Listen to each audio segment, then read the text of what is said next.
Hello, G6 class. Miss Parson again. Welcome to week 3.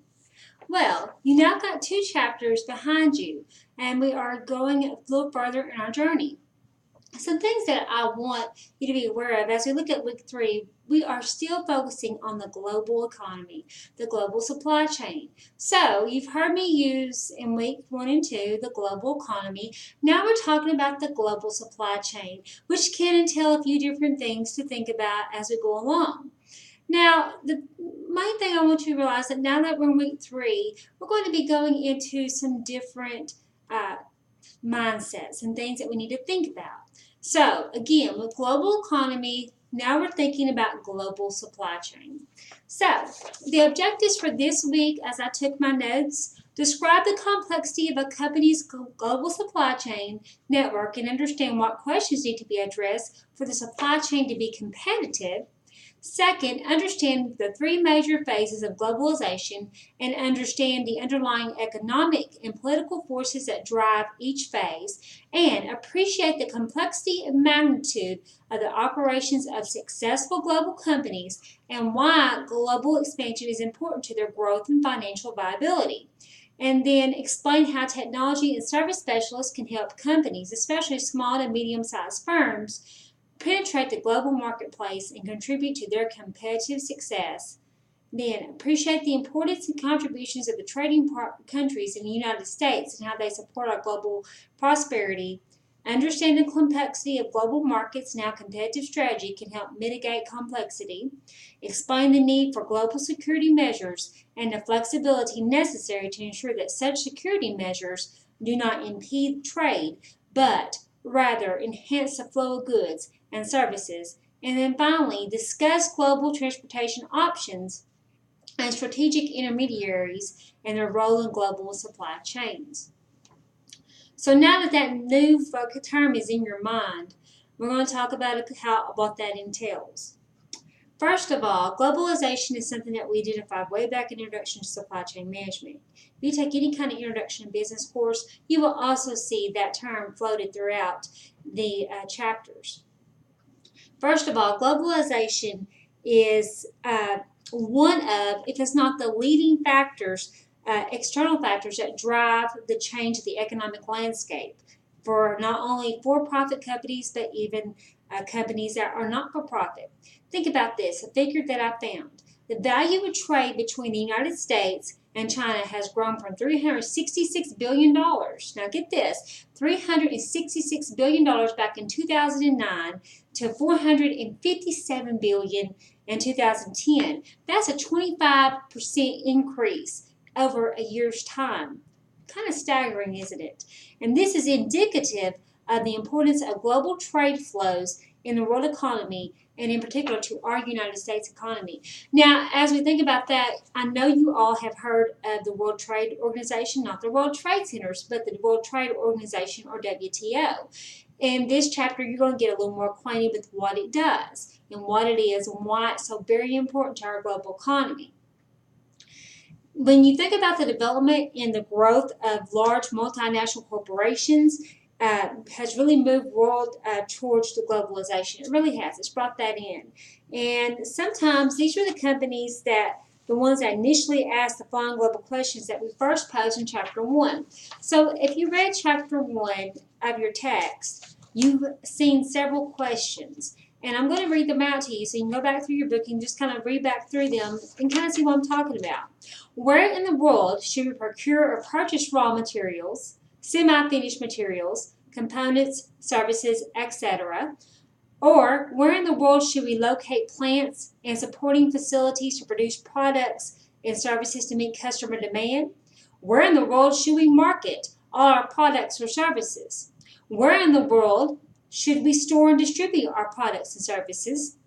What global transportation and communication alternatives should we consider and use? And what global partnerships or alliances should we establish for collaboration to improve our efficiency and effectiveness? So those are the main questions.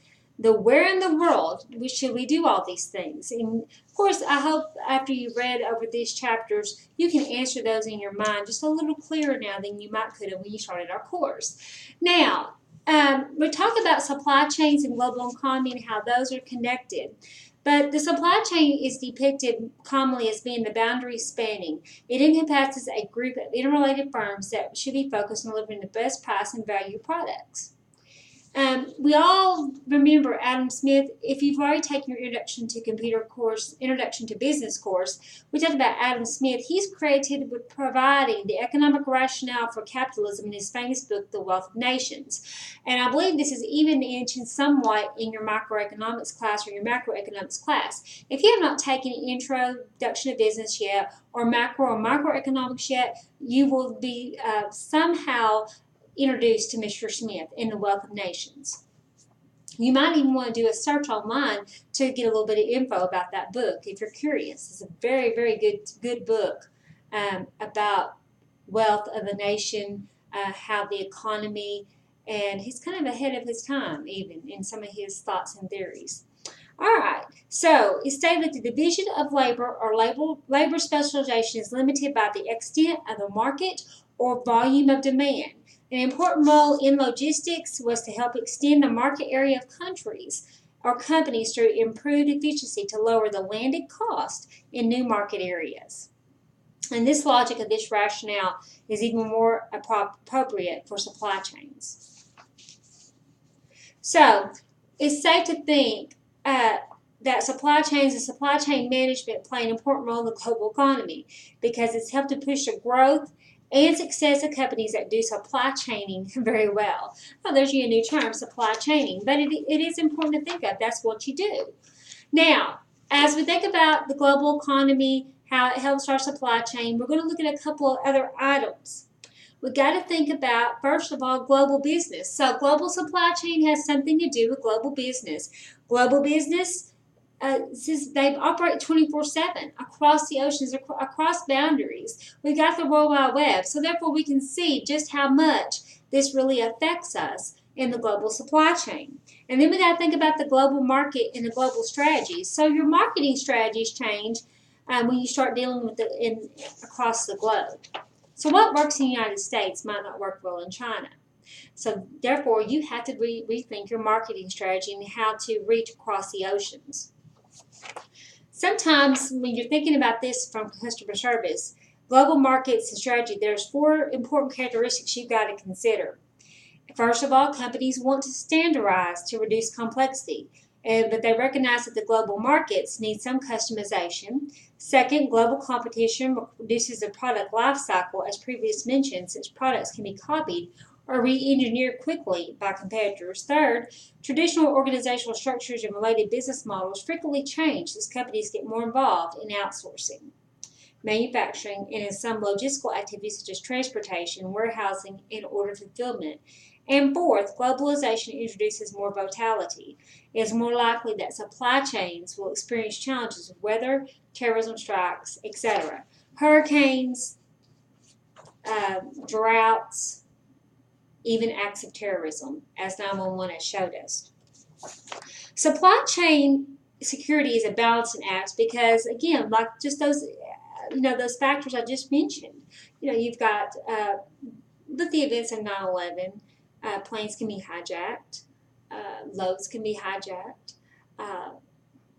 You've got the weather patterns, Hurricane Matthew, Hurricane Nicole, just from a few weeks ago. So those all have affected. You may not read about that in the news, but I'm sure some things have been affected. One example of this is I ordered some packages that they were using over FedEx a few weeks ago. So I logged in and there was a little red warning that floated across our screen that said packages may be delayed due to Hurricane Matthew.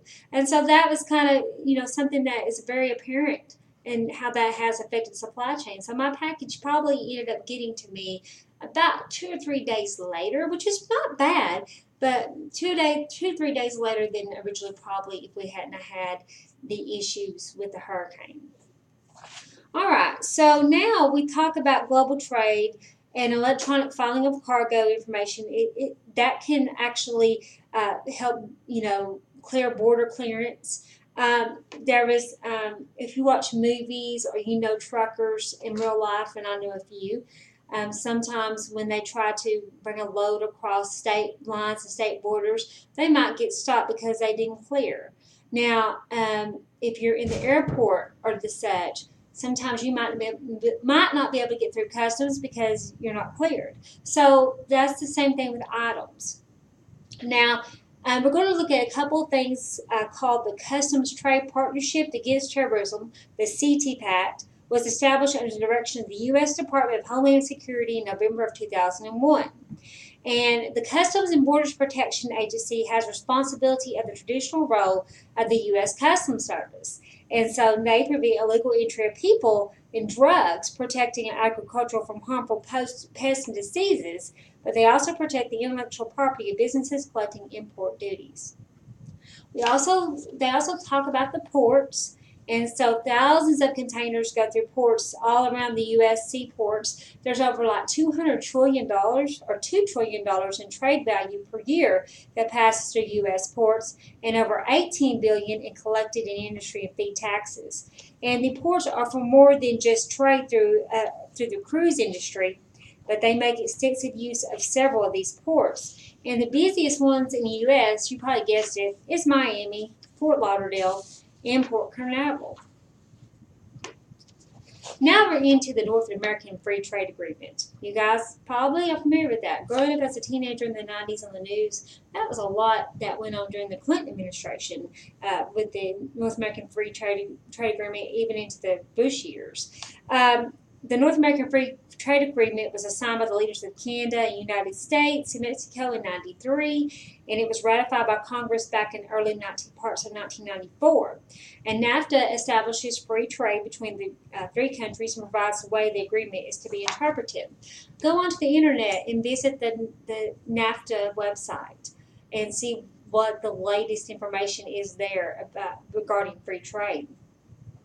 I also invite you to kind of take now time to just do a little bit of research on NAFTA. Also go in and see if you can find any latest articles. Go through Google Scholar or go through our free library databases on the USCCH library website to look up some articles about NAFTA and how that has really affected global trade in the United States, global trade U.S. and beyond. Also, we're going to look at the Asian emergence in our chapter and perhaps the most significant trend in the past 25 years. And our little Pacific Rim countries have emerged as important players in the global business environment. Japan has achieved a lot, made in Japan, made in China. But the Asian countries do account for the significant portions of the global trade growth. So they're on top of their game in that regards. We think about the new directions that we have passed. Aside from establishing product sources over in our other countries, global companies are locating plants now. A lot of plants have went us overseas. A lot of the work that used to be done in the United States is now done overseas. And we look at our global transportation options. And we think about, of course, we know about the domestic United States transportation, but the distances involved with the global transportation is a whole lot greater. There's a larger proximity.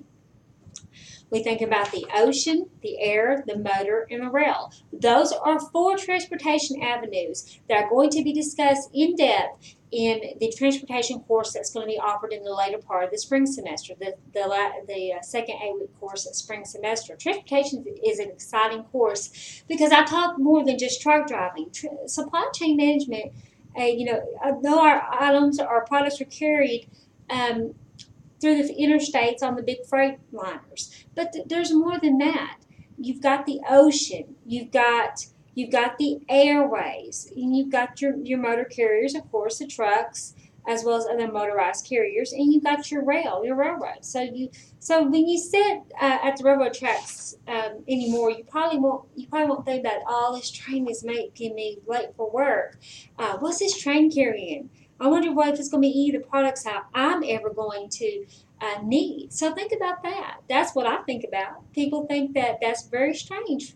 when I say that to them, but this is my livelihood, this is my life, and things that I study on a daily basis. So therefore, I don't think that's strange. And as you go through more schooling, go through more of the SEM program, you will be thinking like that, and you will get the eyebrows raised from most of the folks that you would talk to when you think about that. So I've now left you something to ponder. Finally, we talk about the global intermediaries, and they're a much larger role in global supply chain operations than the domestic United States, though.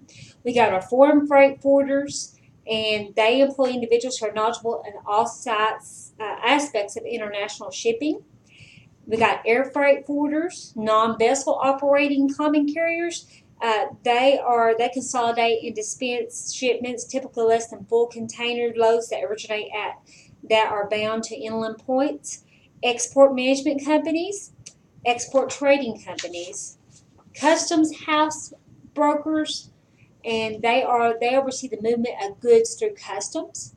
And then we got the storage facilities and packaging, and their ports supply several types of storage facilities to fill this need, including transit sheds, in-transit storages. We got public warehouses, and then finally on packaging, export shipments moving by ocean transportation require more stringent packaging than domestic shipping does. So this chapter is more than about domestic global. It's more about the global economy, even though the domestic United States is mentioned in this chapter. But those are the main